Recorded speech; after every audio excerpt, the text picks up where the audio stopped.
Que a paz de Jesus possa ser compreendida e praticada por todos nós.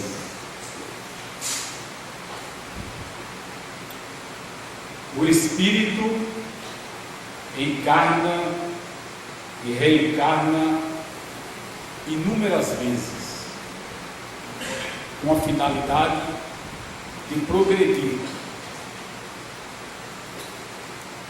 Gradualmente ele sai da ignorância e cresce em conhecimento e em moralidade.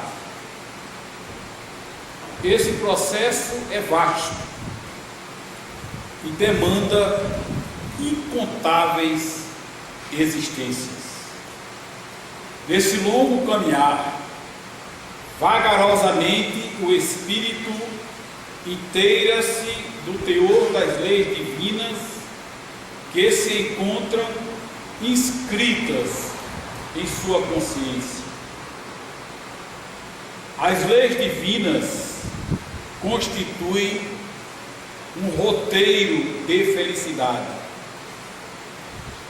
Quem consegue adaptar sua vontade e seu proceder aos estatutos divinos, apressa e ameniza sua evolução para Deus. Todo ato contrário às leis soberanas gera desequilíbrio a exigir reparação. Conforme a extensão das consequências, o ato de reparar pode demandar inúmeras encarnações. Muitas vezes, um homem consegue ignorar e sufocar a própria consciência durante um tempo. Não raro, grandes criminosos terminam seus dias terrenos na abastança. No plano espiritual, tudo muda de figura. Entre as encarnações, o espírito contempla, no cenário da própria consciência, os atos que praticou. Ele vislumbra todas as consequências que advieram de seu proceder e se vê tal qual é, sem ilusões ou desculpas. Alguns recalcitram no reconhecimento da própria realidade. Entretanto, permanecem desequilibrados e sofredores enquanto isso não se dá. Não existe a figura do espírito culpado, mas feliz.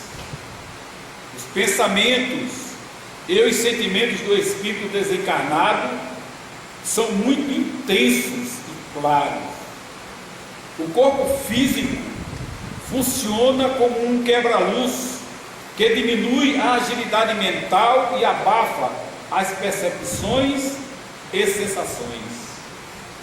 Sem o corpo, tudo se torna muito vívido e vibrante. O espírito delinquente padece enormemente por conta do remorso. Seus sofrimentos morais possuem uma pujança impossível de ser concebida por quem está encarnado. Para atenuá-los, ele se decide pelas mais dramáticas e sofridas encarnações sem titubear.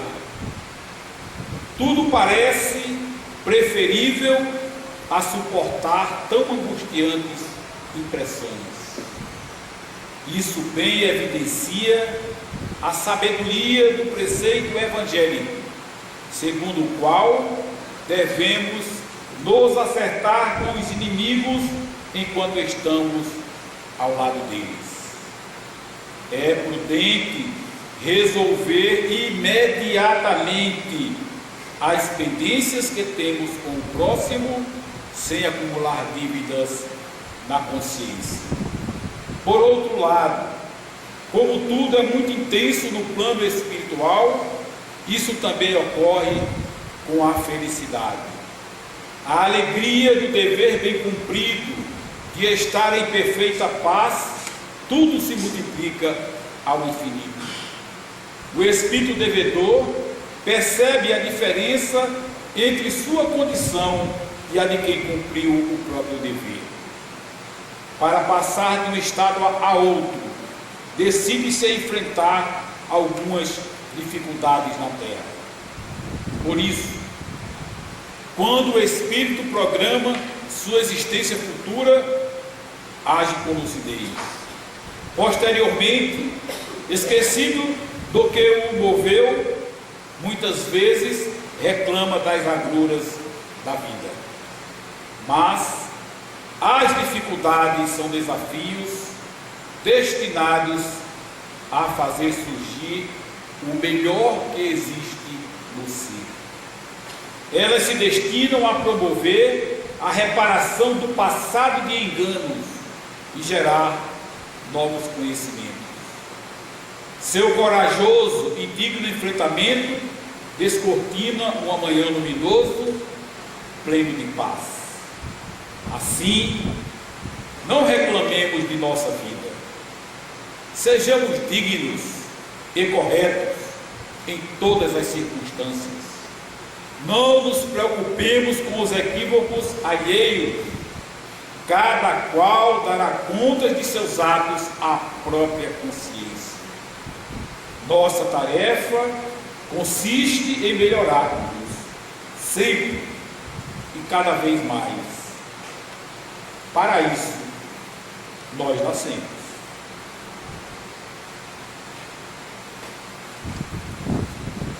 Os espíritas ainda não compreendemos adequadamente a lei da reencarnação. Ainda, vez por outra, nos resta a impressão de que isso poderia ser um castigo ou uma imposição de Deus. Mas, observando adequadamente todo o desenvolvimento dessa questão, que está colocada em O Livro dos Espíritos, a partir da questão 132, nós podemos observar que, na realidade, a reencarnação é um processo, ou é parte de um processo, o processo de evolução. Nós somos espíritos criados por Deus, dentro da perspectiva da sua infinita justiça, da sua incomparável bondade, todos iguais, nas mesmas condições, simples e ignorantes. E através dos processos reencarnatórios, nós vamos escolhendo possibilidades de caminhar, de poder vencer ou sucumbir às vicissitudes da vida. A cada problemática superada, uma mais complexa, para poder dar curso ao processo de evolução.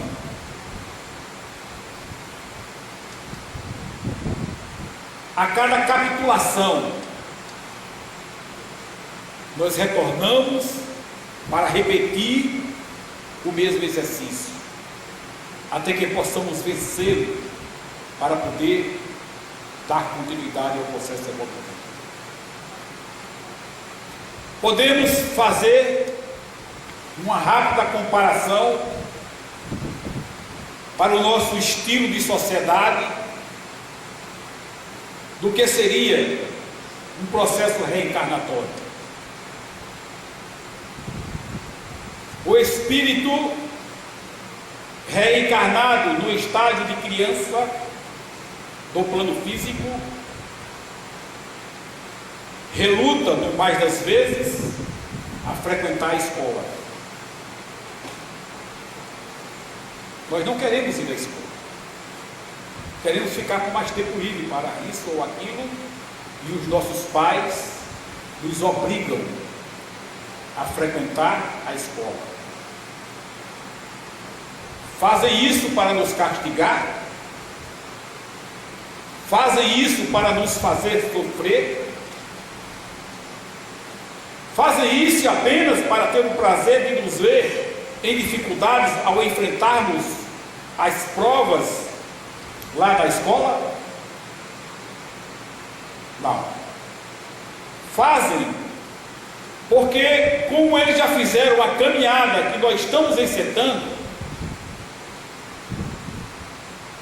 percebem que nós vamos necessitar do conhecimento adquirido na escola para podermos nos desenvolver melhor nas idades seguintes. Mas a nossa percepção é que aquilo é um castigo, porque nós não nos sentimos impelidos. Logicamente que existem as exceções, alguns espíritos que reencarnam e adoram ir para a escola estudar. Não é o caso do grosso dos espíritos que reencarnam, e nós estamos na média desses espíritos que reencarnam entre nós. A mesma coisa poderíamos dizer, e é uma questão recorrente no meio da sociedade, quanto ao encaminhamento religioso das crianças. Porque algumas pessoas dizem que não obrigarão seus filhos a frequentarem qualquer religião e deixarão essa possibilidade para que escolham quando quiserem, quando bem entenderem, se quiserem ou se entenderem. Ora, nós nos preocupamos em forçá-los a que possam adquirir um conhecimento acadêmico na escola, mas não temos a mesma preocupação para que eles possam adquirir um conhecimento religioso, que no fundo é uma formação moral, desde que bem compreendida. Então, do nosso ponto de vista particular, achamos que também para a igreja as crianças deveriam ser encaminhadas, dando-lhes o direito lógico de, quando tiverem condições, poder optar por continuar ou não, ou por mudar de posição conforme achem mais conveniente. Então, reencarnar é uma providência de Deus com relação a nós, as suas crianças, no sentido de que a gente possa frequentar essa escola para aprender alguma coisa e podermos nos desenvolver nas experiências seguintes. Porque precisamos compreender que não estamos aqui por primeira vez. Esta não é a nossa primeira e única encarnação. Como aprendemos, e talvez por isso a gente tenha essa dificuldade na compreensão, ao longo do tempo, de que a vida iniciaria quando nós nascemos, e no fenômeno da morte tudo estaria acabado. Daí nos levou a desenvolver esse raciocínio de que deveríamos aproveitar esse instante aqui da melhor forma possível, no sentido de gozar dos prazeres, entre aspas, da vida, não considerando que estamos numa experiência coletiva, entre irmãos, nos deparando com problemas para termos a oportunidade de resolvê-los e não de ignorá-los. Então a doutrina espírita vem nos trazer essa informação de que nós não estamos aqui pela primeira vez, que nós já encarnamos pelo menos milhares de vezes antes, porque nós somos criados como espíritos simples e ignorantes. Somos nós aqueles que viveram as experiências da Idade da Pedra, somos nós que habitamos cavernas, que disputavam os alimentos com os animais, que receavam sair da caverna porque imaginavam que lá era o verdadeiro mundo. A partir dessa concepção, a gente pode ir melhorando a nossa relação com o mundo, porque começamos a compreender que nós não estamos aqui para ter as coisas, e esse estar aqui para ter as coisas é a grande razão dos nossos problemas. Porque não ter as coisas que queremos nos causa infelicidade. Muitas vezes nós nos indispomos, cometemos atos equivocados para ter coisas, e quando desencarnamos, tudo fica aqui. Então o Espiritismo vem nos orientar de que a encarnação é um processo de evolução moral. Nós estamos aqui reencarnados, vivendo no mundo material, enfrentando essas dificuldades, as limitações que nos impõem, porque estamos aprisionados a um corpo de carne, para aprender a superar essas dificuldades, sem, entretanto, nas possibilidades de superação, infringirmos direito dos outros. Pelo contrário, na medida das possibilidades, deveremos auxiliar os companheiros que estejam em maior dificuldade que a nossa, para que possamos todos caminhar juntos, porque a experiência é solidária, é cooperativa, estamos entrelaçados. Nós não temos ideias de que tipo de relação tivemos nas várias encarnações passadas. O fato é que estamos nos reencontrando, que possamos tirar o melhor proveito possível desse reencontro, seja no ambiente da família, quando reencarnamos próximos pelos laços consanguíneos,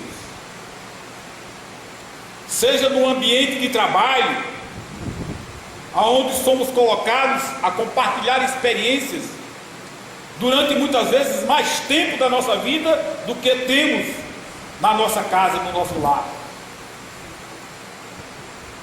No ambiente social também reencontramos companheiros de outras jornadas. E aí precisamos ir fazendo essa construção, avaliando e refletindo sobre o que estamos fazendo aqui. Qual a finalidade da reencarnação? Estamos nos comportando de forma a poder garantir que a nossa experiência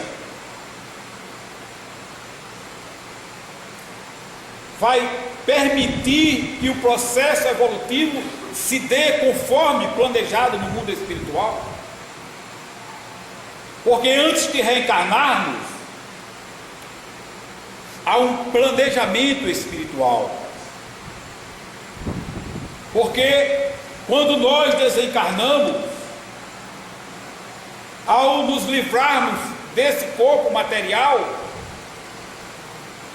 os nossos sentidos ficam mais vívidos, nós conseguimos perceber mais as coisas, e aí nos damos conta do que acertamos e do que erramos.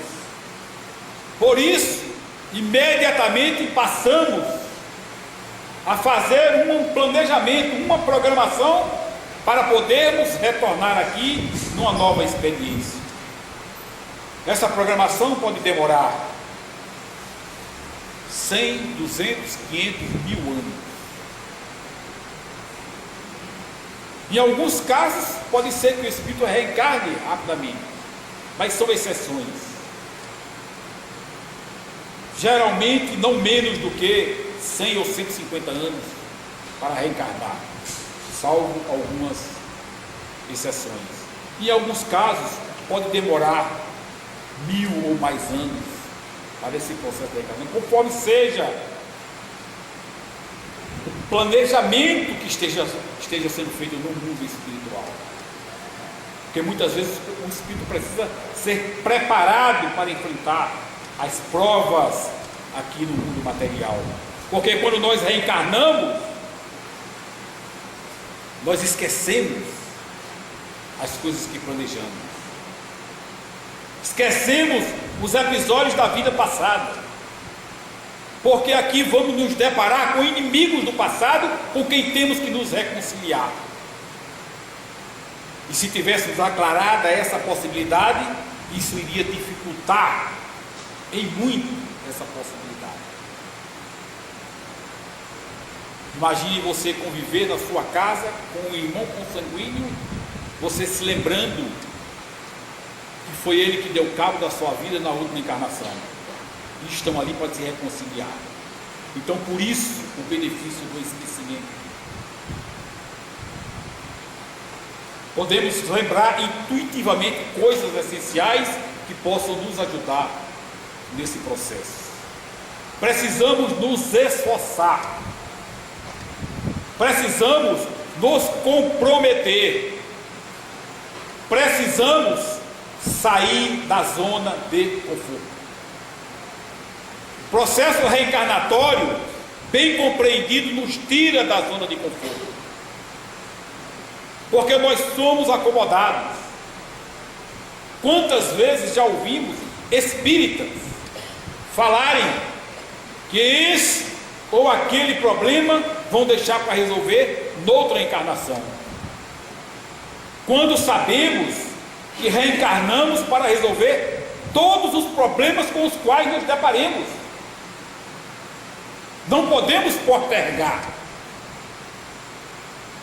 Se o problema nos aparece, é porque é aquele problema, é naquela hora que nós temos que resolver. Temos que usar os nossos conhecimentos, as nossas possibilidades, sair da acomodação. Precisamos nos mirar nos exemplos que a divindade nos oferece. Primeiro, Jesus, que é o nosso modelo e guia. O Espiritismo coloca isso categoricamente. Quando Allan Kardec pergunta aos Espíritos: há alguém em que a gente possa se mirar para poder ter um comportamento coerente? E os Espíritos dizem: Jesus. Porque Jesus já fez toda essa caminhada. Jesus já sofreu todo esse processo reencarnatório. Já atingiu a perfeição moral, não tem possibilidade de errar, é um guia seguro, conhece todos os caminhos e os atalhos, todas as possibilidades. Mas pode ser que algum de nós considere Jesus inatingível, o que não é. Um dia nós atingiremos o mesmo estágio de Jesus. Daqui a 5, 10, 15 bilhões de anos. É a nossa trajetória. É porque o nosso pensamento é sempre muito emergencial. Nós pensamos daqui a 3, 4, 5 anos. Por isso que quando os Espíritos mandam uma orientação para a gente fica duvidando, porque não, mas daqui a 10 anos isso não vai acontecer. Mas eles planejam para 500 anos. Eles planejam para 1000 anos.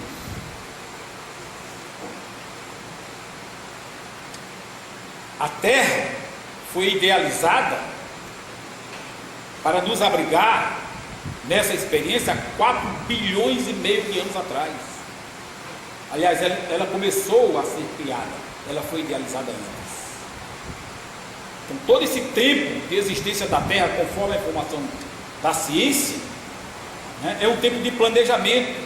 Jesus, já um Espírito perfeito naquela época, acompanha todo esse desenvolvimento.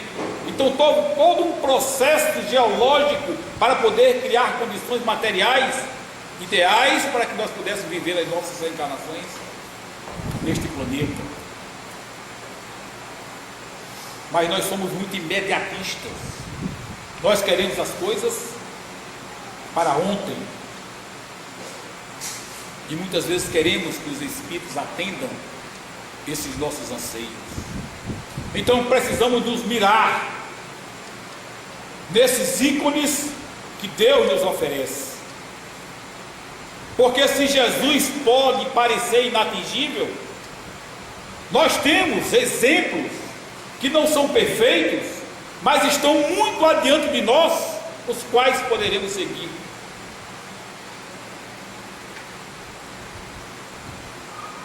Do nosso meio espírita, quem não admira o Dr. Bezerra de Menezes?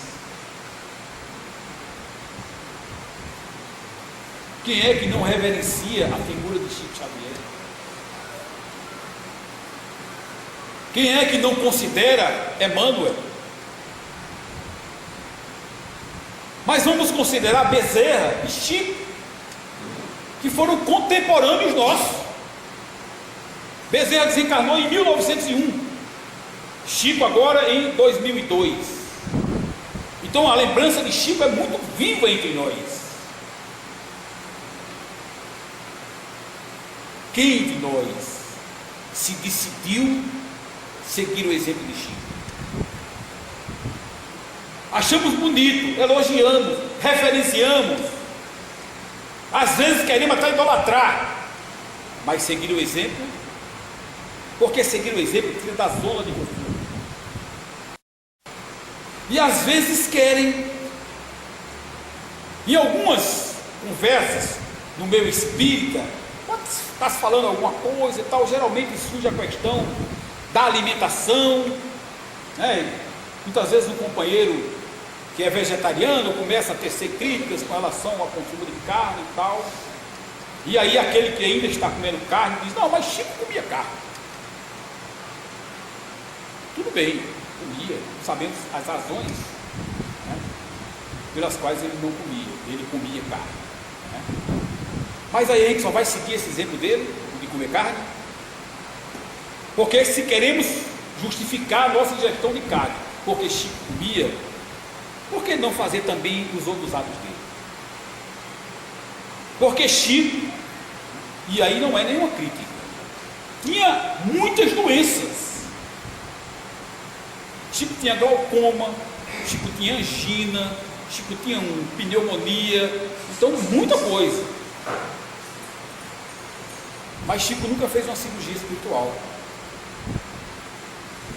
Chico nunca fez uma cirurgia espiritual. Por que razões? Só ele sabe. Não que ele não considerasse isso. Tanto é que ele visitou Arigó muitas vezes, compartilhou e tal, mas quando Arigó se ofereceu para fazer uma cirurgia espiritual para ele, ele disse: não, eu sei por que estou sofrendo. Eu tenho consciência das minhas dores e eu preciso superá-las, porque só quero tê-las nessa encarnação. Na outra eu não terei, porque vou resolver o meu problema nessa. E nós não seguimos isso. Então, se nós queremos seguir alguém, justificar alguém, a gente precisa fazer isso em toto, não naquele aspecto que nos agrada, porque a vida tem sido assim. Nós nos justificamos para determinadas coisas que nos agradam. E o nosso companheiro Hermógenes repetia bastante nos seus seminários que nós precisamos aprender a distinguir agradável de bom, porque nem tudo que é agradável é bom.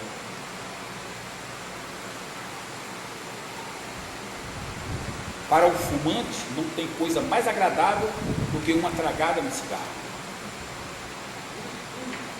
E aí? Uma tragada no cigarro é bom? Claro que não. Claro que não, afeta diretamente o pulmão. Os fumantes invariavelmente têm problema de efizema pulmonar. Pode até não ter grave a ponto de desencarnar, mas todos eles têm mancha. Pessoas que se submeteram a exame radiográfico 30 anos após deixar de fumar, ainda estavam lá marcadas os efezemas. São erros lesões que não se recuperam mais. Mas entretanto a gente vê pessoas da área da saúde, profissionais da saúde, médicos, fumando. Não querem sair da zona de conforto. Então nós espíritas precisamos muito refletir a partir dessa questão. Compreender qual é o processo da reencarnação. O que é que nós estamos fazendo aqui, neste planeta Terra? Qual a finalidade da nossa existência?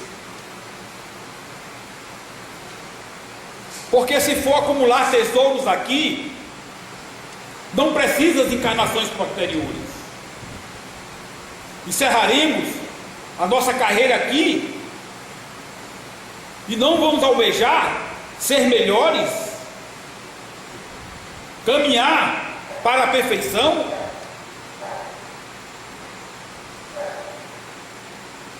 A caminhada para a perfeição exige daquele que queira se comprometer renúncia às vicissitudes, a esses prazeres. Não estamos apregoando aqui que passemos a ser mitões, misantropos ou coisa que eu valha. Porque se nós viemos viver uma experiência no mundo material, é porque nós precisamos dessa matéria para evoluir. Entretanto, precisamos mudar a relação. Porque atualmente, e há muito tempo, nós nos deixamos usar pelo material. Destinamos a nossa existência para ter alguma coisa. Queremos sempre ter mais, às vezes sem necessidade, apenas porque queremos ter. Ou porque verificamos que o nosso vizinho conseguiu.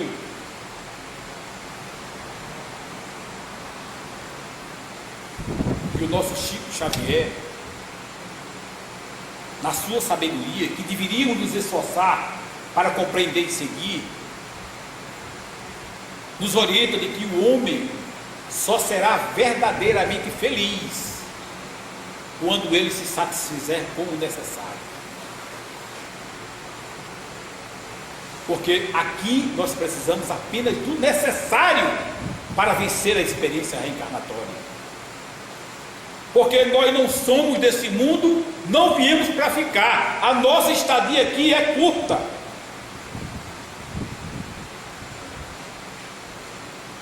A nossa experiência no planeta Terra, em relação à nossa existência, é muito curta.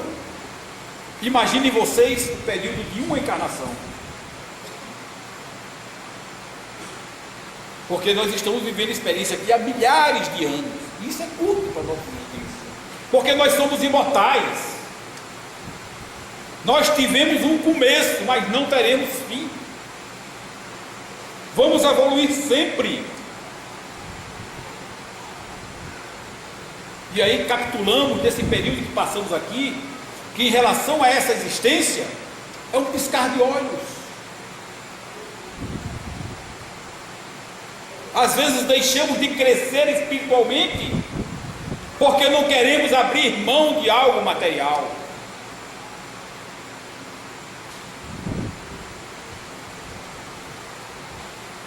Se fosse só assim, estaria ótimo.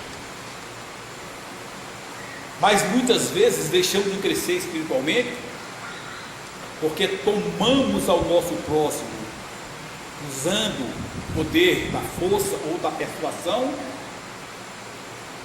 as coisas para o nosso bel prazer. Tomamos, usurpamos, tiramos oportunidades.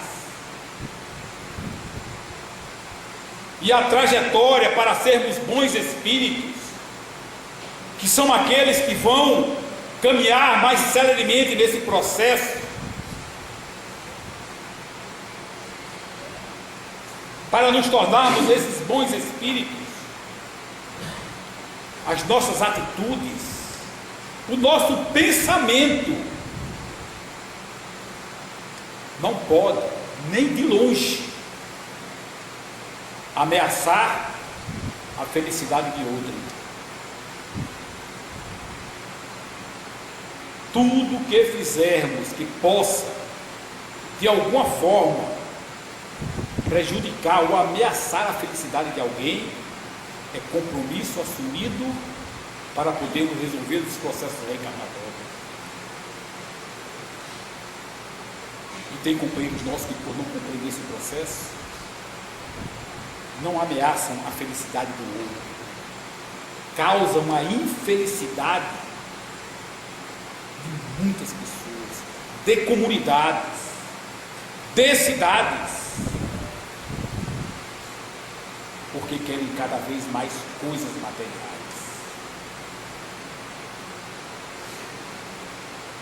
O Espírito André Luiz, na sua obra,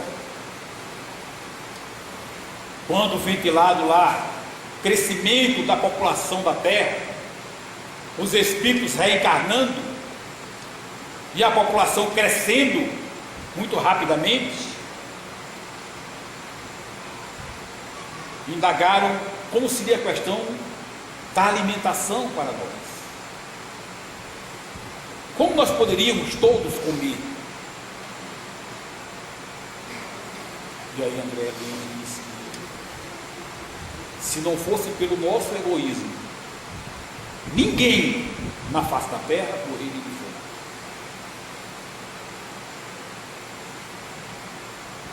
Se nós temos pessoas morrendo de fome hoje, isso é fruto do nosso egoísmo, porque a produção de alimentos hoje é suficiente para alimentar todas as pessoas,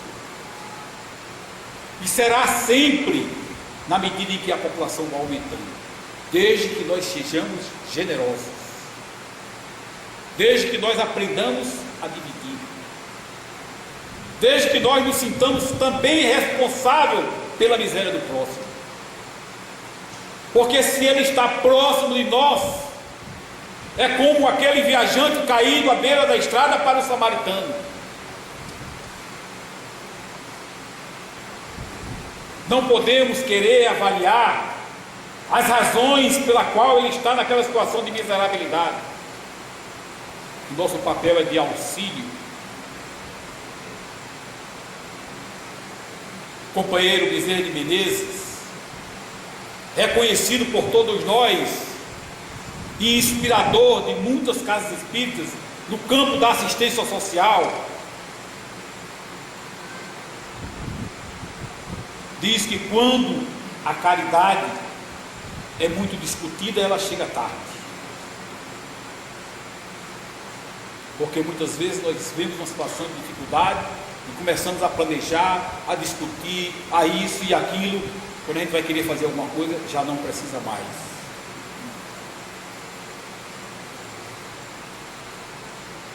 Precisamos compreender qual o nosso papel nesse processo,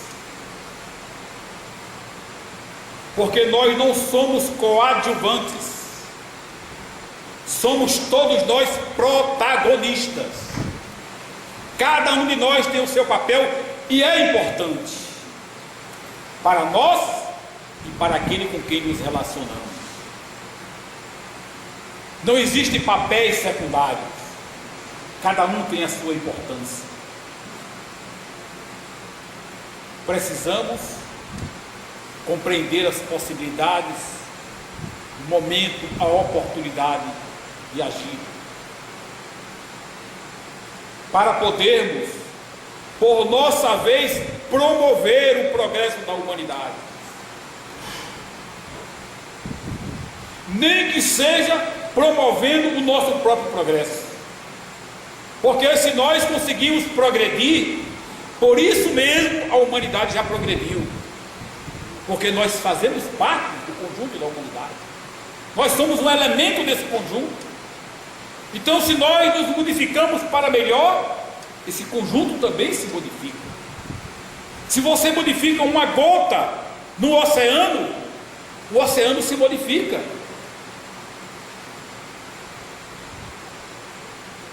No mais das vezes, nós ficamos preocupados em querer corrigir os outros, preocupados com a problemática alheia, não para resolver, mas para criticar.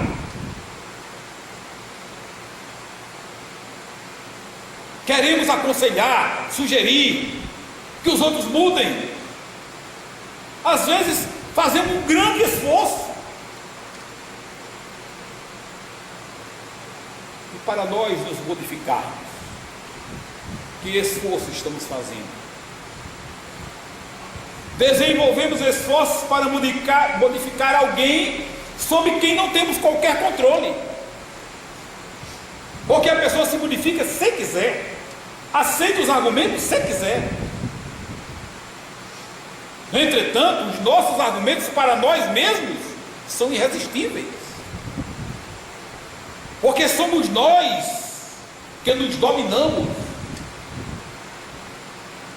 Mas a dificuldade que temos em nos dominar é exatamente porque muitas vezes, para nos dominar, temos que sair da zona de conforto, temos que abandonar situações, temos que renunciar, temos que dividir, temos que ser solidários. E aí muitas vezes ficamos nos auto-justificando, procurando desculpas para as nossas atitudes que nós mesmos reconhecemos que não está correto, porque trazemos gravados em nossas consciências todas as leis de Deus, todas as leis naturais estão gravadas na nossa consciência.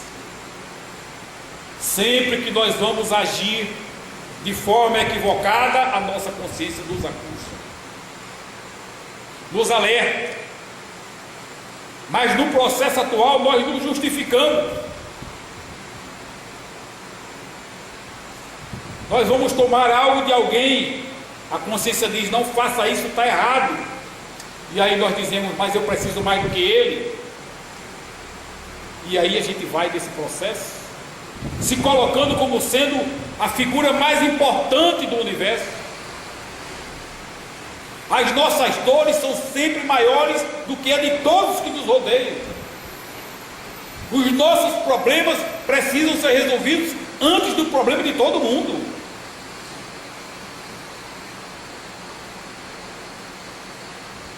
Quem de nós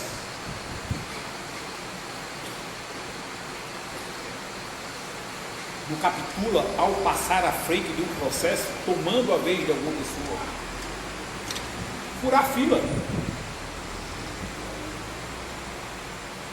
usar influência para poder marcar determinados compromissos à frente de outros que não têm influência. E o problema dos outros não precisam ser resolvidos também, são os nossos. São pequenas atitudes das nossas vidas, e se a gente começar a corrigir, a gente vai se preparando para corrigir as mais graves.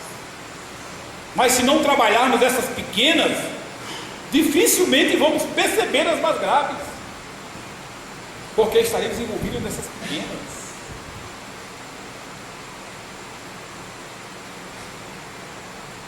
É aquela pessoa que vai nos camelôs comprar DVD e CD pirata, e fazem isso na maior tranquilidade.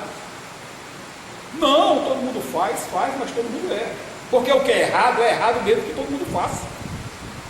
O que é certo mesmo que ninguém faça. Comercialização desse material usurpa o direito do criador. O artista que criou aquele material tem o direito de fazer essa comercialização. E aí eu pego um material que eu comprei, reproduz e começa a vender aí a um preço, e as pessoas vão colaborando com isso, vão comprando. É você ir, né, para a gente ir para um nível, digamos assim, mais esclarecido, a um profissional liberal,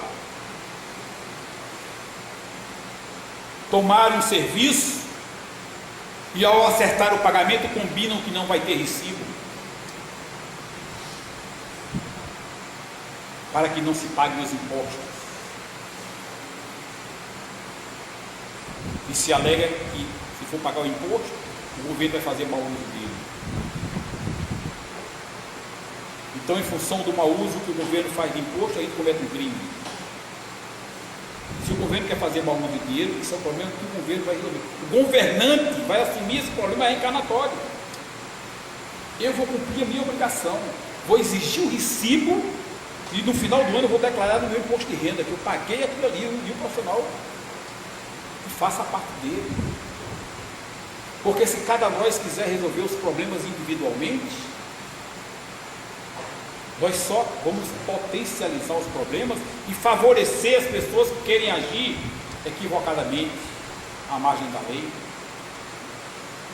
Nós vivemos hoje, fazemos um trabalho em prol do desarmamento, porque nós entendemos que a sociedade não deve estar armada. Mas muitos segmentos da sociedade, muitas pessoas, defendem que o cidadão deva ter direito de usar uma arma para se defender, porque o mundo está muito violento. Mas qual cidadão deva ter o direito de ter uma arma?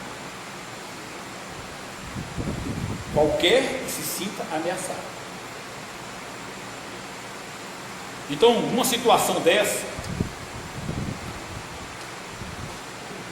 esse raciocínio prevalecendo, eu teria que estar aqui nessa posição, dentro de uma casa religiosa, num centro espírita, fazendo uma palestra em nome do amor, do crescimento moral, com uma arma na minha cintura. Porque a qualquer momento nós poderíamos ser assaltados e eu precisaria individualmente me defender. As pessoas não conseguem perceber esse abuso. O professor precisaria usar arma para ir dar aula, inclusive no ensino básico. Então, muitas vezes, nós fazemos raciocínios aligeirados, pensando apenas em nós, não pensamos na comunidade como um todo. Resolver o problema da sociedade, não o meu. Nós precisamos resolver o problema da sociedade, conjuntamente, solidariamente. Não podemos jamais enveredar pelo caminho de cada um por si, Deus por todos. Deus é por todos, mas nós somos criaturas de Deus. Precisamos também nós sermos por todos, na medida das nossas possibilidades, no limite das nossas forças, porque só assim nós poderemos estar contribuindo para um mundo melhor. Enquanto nós não nos libertarmos do nosso egoísmo, do nosso orgulho, da nossa vaidade, nós vamos estar sempre aqui imersos nessa confusão. Reencarnação atrás de reencarnação e sempre dificuldades, porque nós não queremos parar para crescer. Nós preferimos estagnar para não sair do status quo, mas nós precisamos dar esse salto de qualidade. Nós precisamos mudar esses paradigmas, precisamos nos espelhar, é verdade, em Bezerra de Menezes, ver o que ele fez e procurar fazer igual, no Chico Xavier, no Eurípides. Pessoas que fazem a diferença, mas que se colocam em primeiro lugar. Há um exemplo clássico de posicionamento seguro que é do Marechal Rondon, um militar que foi para o norte do país para melhorar as comunicações, e lá, em função da missão, teve contato com muitos povos indígenas que ainda não tinham contato com a civilização, e sob o comando dele estavam muitos militares, e ele tinha um lema, e todo militar que estava com ele tinha que aderir a esse lema: morrer se necessário for, matar jamais. Pensemos nisso. Morrer se necessário for, matar jamais. Que Jesus, o modelo e guia de nossas vidas, nosso irmão maior, o companheiro incondicional de todas as horas, continue nos protegendo, nos abençoando, derramando sobre nós a sua luz.